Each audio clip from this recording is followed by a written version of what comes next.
지금 세계 방위 산업은 겉으로는 조용하지만 내부에서는 거대한 균열이 일어나고 있다. 그 중심에는 전투기 엔진이라는 단 하나의 기술 영역이 존재한다. 전투기 엔진은 단순한 추진장치가 아니다. 그것은 한 국가의 군사주권과 산업자립 수준을 가르는 마지막 문턱이며 수십 년 동안 극소수 국가만이 넘을 수 있었던 절대 영역이다. 그래서 해외 군사 전문 매체들은 한국이 전투기 엔진 개발에 공식 착수했다는 소식을 전하면서 단순한 기술 개발이 아니라 금단의 영역에 손을 댄 사건이라고 표현했다. 엔진 기술이 이토록 특별하게 취급되는 이유는 명확하다. 전투기 기체나 레이더 무장 시스템은 공동 개발이나 부분 기술 이전이 가능하지만 엔진만큼은 철저히 봉쇄된다. 터빈 블레이드의 형상 설계 초고온, 내열 합금 단결정 소재, 고압 압축기 공력 설계 연소, 안정 제어 기술 가운데 단 하나라도 외부로 넘어가면 해당 국가는 수십 년간 쌓아온 전략 우위를 잃게 된다. 이 때문에 미국, 영국, 프랑스는 엔진 기술을 동맹국에게조차 완전 이전한 적이 없었고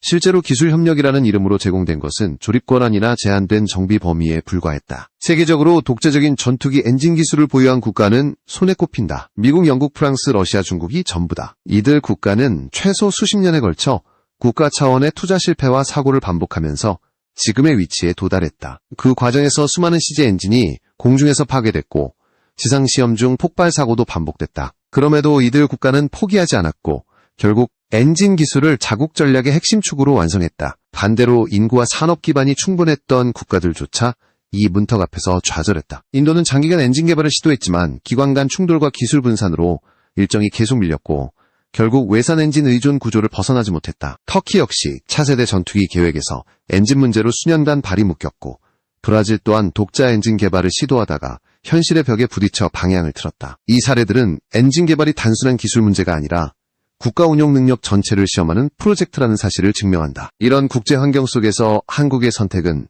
해외 전문가들에게 매우 이례적으로 보였다. 한국은 이미 전투기, 자주포, 전차 함정 잠수함 등 대부분의 무기 체계를 세계 최고 수준으로 끌어올린 국가다. 하지만 마지막 한 조각인 엔진만큼은 외산에 의존할 수밖에 없었다. 이 구조는 평시에는 드러나지 않지만 수출이나 외교 상황이 얽히는 순간 즉각적인 제약으로 돌아온다. 플랫폼을 누가 만들었는지가 아니라 엔진을 누가 쥐고 있는지가 최종 결정권을 쥐는 구조이기 때문이다. 해외 군사 분석 기관들은 바로 이 지점을 주목했다. 한국이 엔진 개발을 공식화한 순간 이는 단순히 하나의 부품을 국산화하겠다는 선언이 아니라 항공주권을 스스로 손에 쥐겠다는 정치적 선택으로 해석됐다. 그동안 한국은 빠른 학습과 압축 성장의 상징으로 평가받아왔지만 엔진만큼은 넘지 못할 벽으로 여겨졌다. 그 벽에 이제 한국이 정면으로 도전하고 있다는 사실 자체가 국제사회에는 충격으로 받아들여졌다. 특히 이번 결정이 주목받는 이유는 시점에 있다. 세계 항공산업은 지금 거대한 재편의 문턱에 서 있다.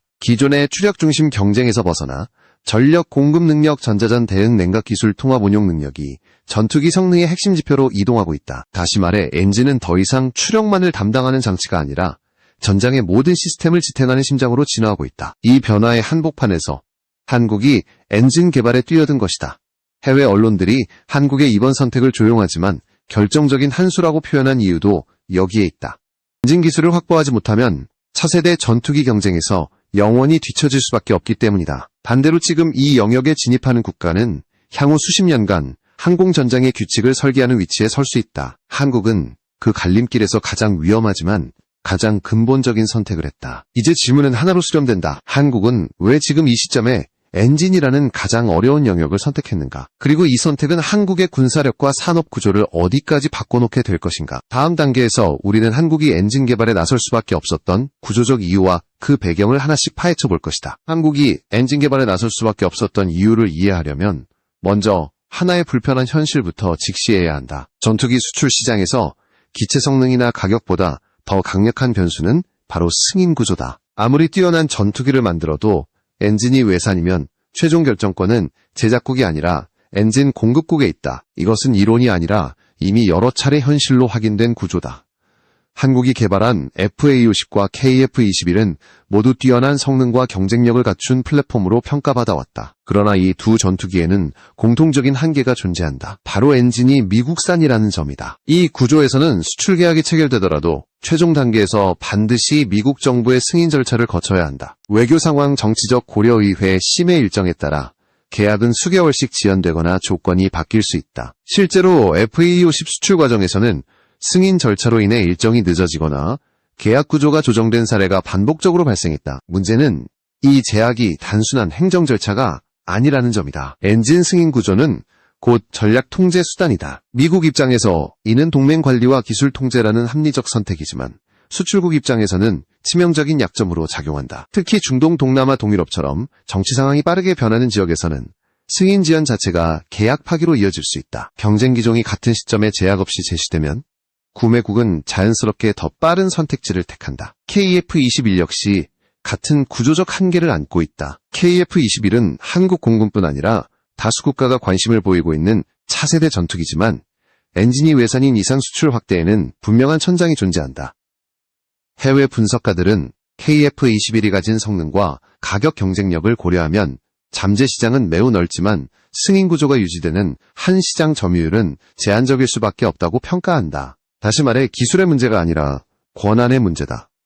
이 지점에서 한국의 선택은 명확해졌다. 플랫폼을 아무리 고도화해도 엔진을 쥐지 못하면 항공 강국으로 완성될 수 없다는 판단이다. 이는 단순한 자존심 문제가 아니라 산업 전략의 문제이기도 하다. 전투기 한 대를 수출할 때 발생하는 부가가치는 기체 제작에만 국한되지 않는다. 정비 업그레이드 부품 공급 개량 사업까지 포함하면 수십 년간 이어지는 거대한 산업 생태계가 형성된다. 그러나 엔진이 외산이면 이 사슬의 핵심은 항상 외부에 남는다. 해외 군사 매체들이 한국의 이번 결정을 항공기술 독립선언으로 해석한 이유도 여기에 있다. 엔진 개발은 단순히 수입 대체가 아니라 통제권을 되찾는 과정이다. 엔진을 자국 기술로 확보하는 순간 수출 협상 구조가 바뀌고 일정이 바뀌며 협상력 자체가 달라진다. 구매국은 더 이상 제3국의 정치 상황을 걱정하지 않아도 되고 제작국은 자국 판단에 따라 전략을 설계할 수 있다. 더 중요한 것은 장기적 관점이다. 엔진 기술은 한번 확보하면 끝나는 기술이 아니다. 개량과 파생을 통해 수십 년간 축적된다. 오늘의 전투기 엔진은 내일의 무인기 엔진으로 이어지고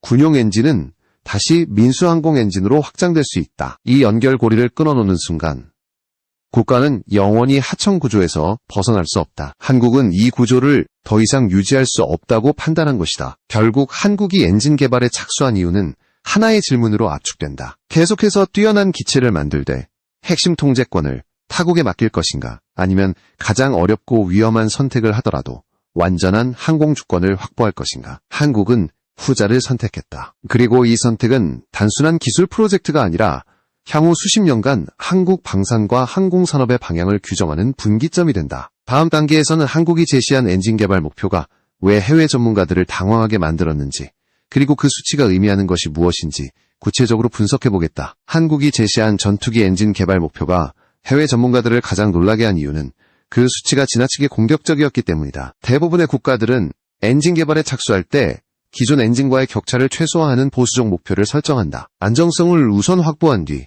수십 년에 걸쳐 성능을 끌어올리는 방식이 일반적이다. 그러나 한국은 출발선부터 전혀 다른 선택을 했다.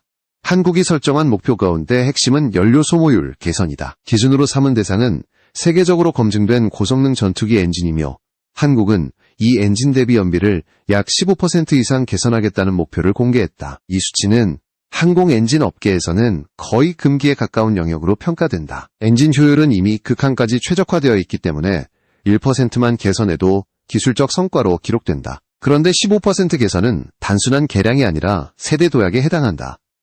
해외 엔진 전문가들이 즉각 반응한 이유도 여기에 있다. 연비 개선은 단순히 연료를 덜 쓰는 문제가 아니다. 전투기의 작전 반경이 늘어나고 채공 시간이 증가하며 같은 임무를 수행하는 데 필요한 출격 횟수가 줄어든다. 이는 공군 전체의 운영 비용과 전략 운용 방식까지 동시에 바꾸는 효과를 낳는다. 엔진 효율이 올라가면 출력 대비 열 발생이 줄어들고, 이는 냉각 구조와 내구성 설계 전반에 여유를 만들어준다. 특히 전투기 엔진에서 연비 개선은 곧 생존성 향상으로 이어진다. 작전 반경이 넓어지면 적 방공망의 외곽에서 임무를 수행할 수 있고, 채공 시간이 길어지면 공중 우위 유지 능력이 강화된다. 유지비 절감 효과 역시 무시할 수 없다.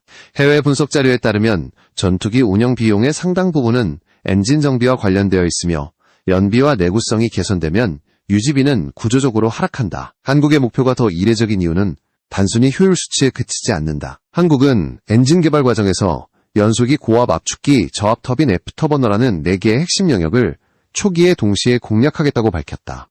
이 4가지는 항공 엔진 기술 난이도의 정점으로 불리며 대부분의 국가는 이 가운데 일부만 확보하는 데에도 수십 년이 걸린다. 특히 연소기와 고압 압축기는 엔진의 성능과 안정성을 동시에 좌우하는 절대의 영역이다.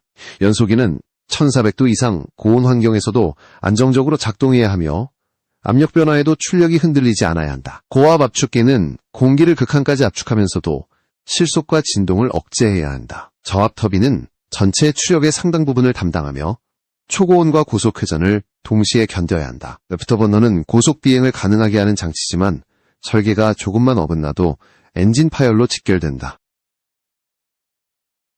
이 모든 요소를 동시에 완성하겠다는 계획은 그래도 한국이 이 방식을 택한 데에는 분명한 이유가 있다. 부분 성공으로는 엔진 독립이 불가능하다는 판단 때문이다. 전 세계 어느 국가도 핵심 요소 가운데 일부만 확보해서 완전한 엔진 자립에 도달한 사례는 없다. 하나라도 외부 기술에 의존하면 결국 통제권은 다시 외부로 돌아간다. 한국은 이 구조를 처음부터 차단하려 했다. 해외 군사 매체들은 이 전략을 두고 한국식 돌파 전략이라고 평가했다. 과거 한국은 자주포 전차 잠수함 개발에서도 가장 어려운 문제부터 해결하는 방식을 택했고 결과적으로 세계 최고 수준의 무기를 만들어냈다. 이번 엔진 개발 역시 같은 논리를 따른다. 쉬운 길을 택해 시간을 벌기보다는 가장 위험한 구간을 초기에 돌파해 전체 일정을 통제하겠다는 선택이다. 이 목표가 의미하는 것은 단순히 하나의 엔진 성능 향상이 아니다. 만약 한국이 설정한 수치를 실제로 달성한다면 그 엔진은 기존 동급 엔진과의 경쟁을 넘어 새로운 기준으로 자리 잡게 된다. 해외 전문가들이 한국의 엔진 개발 계획을 단순한 추격이 아니라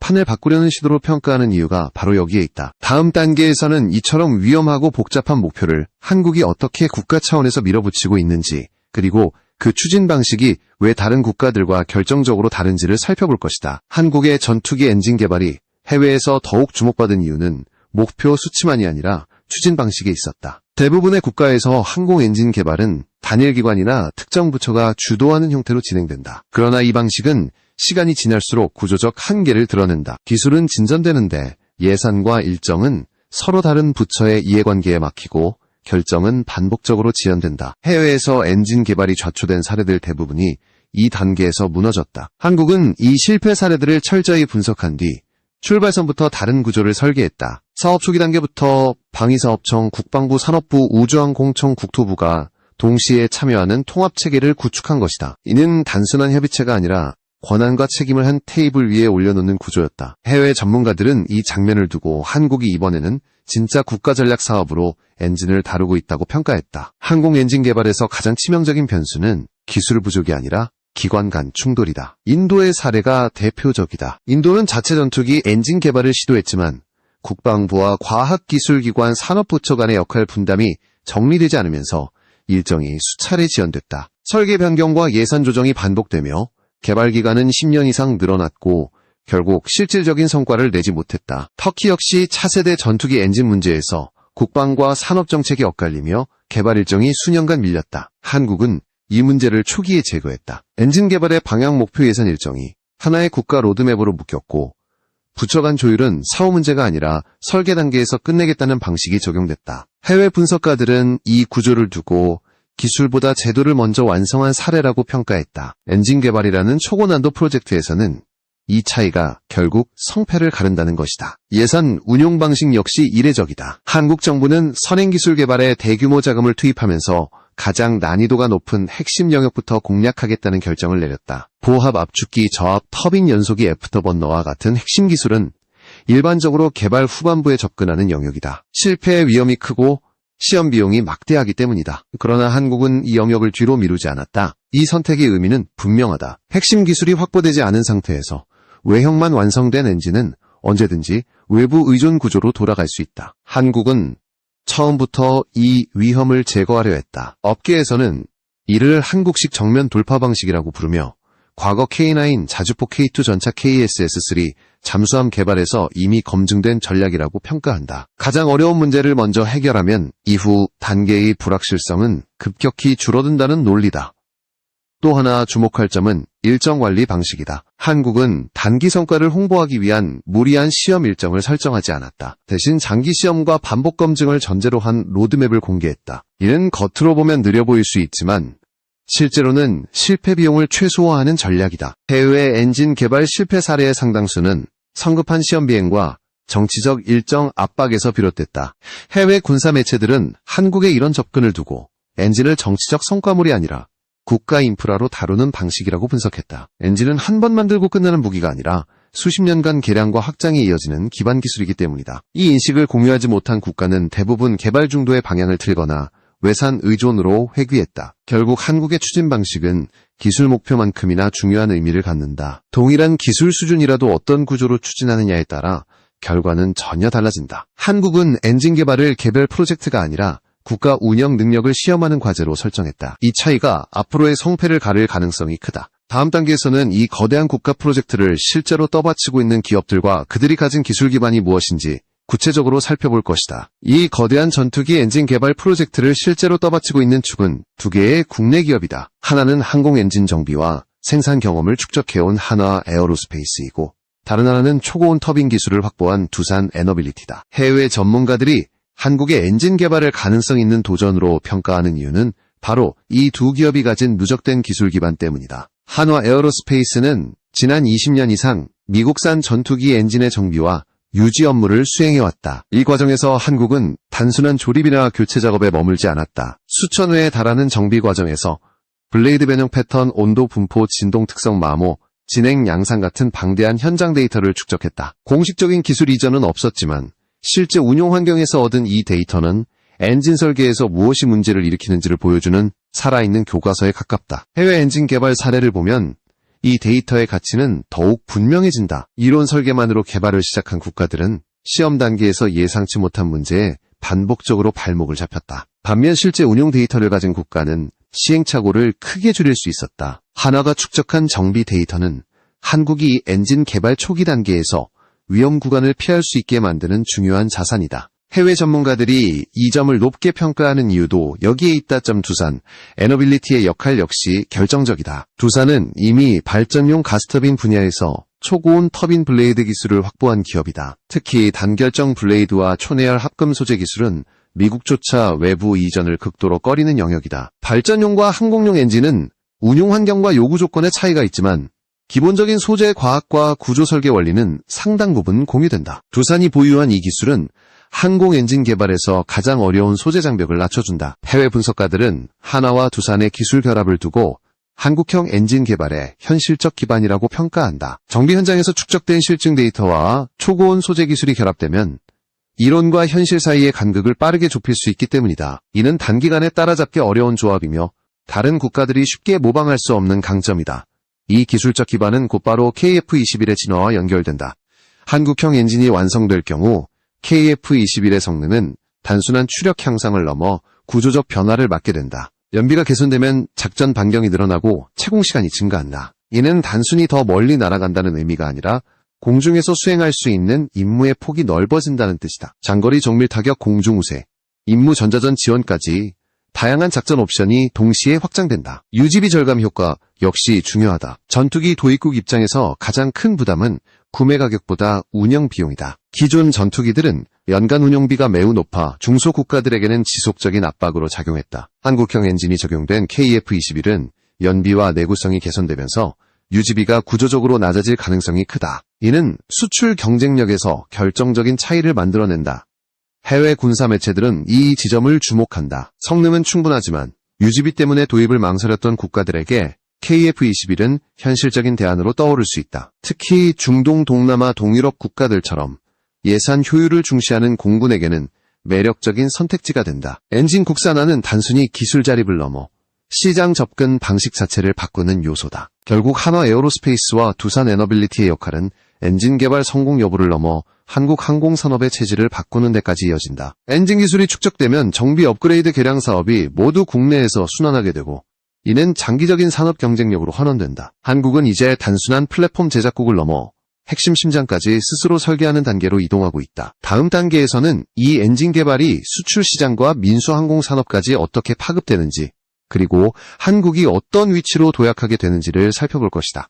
이제 한국의 전투기 엔진 개발이 가져올 변화는 단순한 군사기술 차원을 넘어선다. 엔진 국산화가 완성되는 순간 가장 먼저 달라지는 것은 수출 구조다. 지금까지 KF-21과 FA-50은 성능과 가격 경쟁력에도 불구하고 항상 승인이라는 보이지 않는 벽을 넘어야 했다. 그러나 엔진을 자국 기술로 확보하면 이 구조는 근본적으로 바뀐다. 계약 협상 속도가 빨라지고 정치적 변수에서 자유로워지며 구매국과의 직접적인 전략 협력이 가능해진다. 해외 분석기관들은 이 변화만으로도 한국 전투기의 시장 점유율이 지금보다 크게 확대될 수 있다고 평가한다. 수출 효과는 단기적 이익에 그치지 않는다. 엔진은 전투기 수명주기 전체를 지배하는 핵심 요소다. 도입 이후 수십 년간 이어지는 정비기량 성능 향상 사업의 주도권을 누가 쥐느냐에 따라 산업 생태계의 규모가 완전히 달라진다. 엔진 국산화는 이 사슬 전체를 국내로 끌어들이는 출발점이다.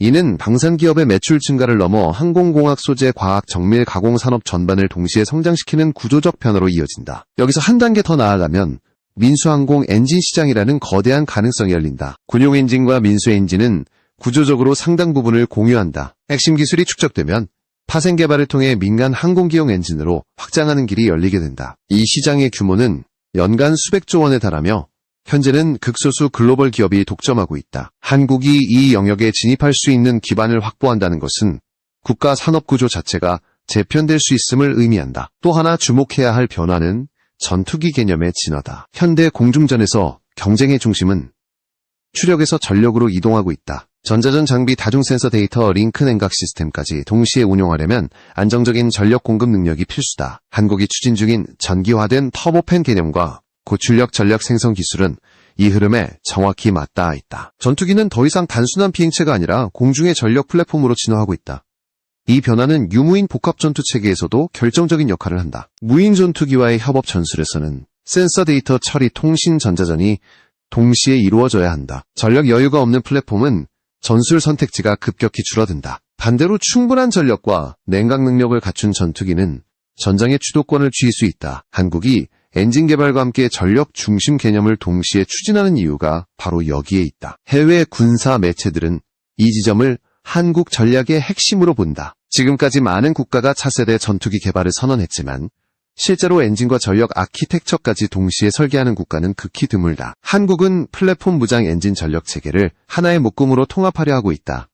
이는 단순한 추격자가 아니라 규칙을 설계하는 위치로 이동하려는 시도로 해석된다. 결국 한국의 전투기 엔진 개발은 하나의 질문으로 귀결된다. 이 프로젝트가 성공할 경우 한국은 어떤 국가가 되는가? 답은 분명하다. 더 이상 특정 기술에 종속된 중견 방산국이 아니라 항공 전장의 핵심 기술을 스스로 설계하고 수출하는 항공 강국으로 자리 잡게 된다. 엔진은 그 상징이자 출발점이다. 지금 한국이 선택한 길은 가장 어렵고 위험하지만 가장 근본적인 길이다. 단기간에 성과를 약속하지 않으며 실패의 가능성도 안고 있다. 그럼에도 이 길을 택한 이유는 명확하다. 항공 주권과 산업 주도권은 우회로로 얻을 수 없기 때문이다. 한국은 이제 전투기의 외형을 만드는 나라를 넘어 그 심장을 설계하는 국가로 향하고 있다.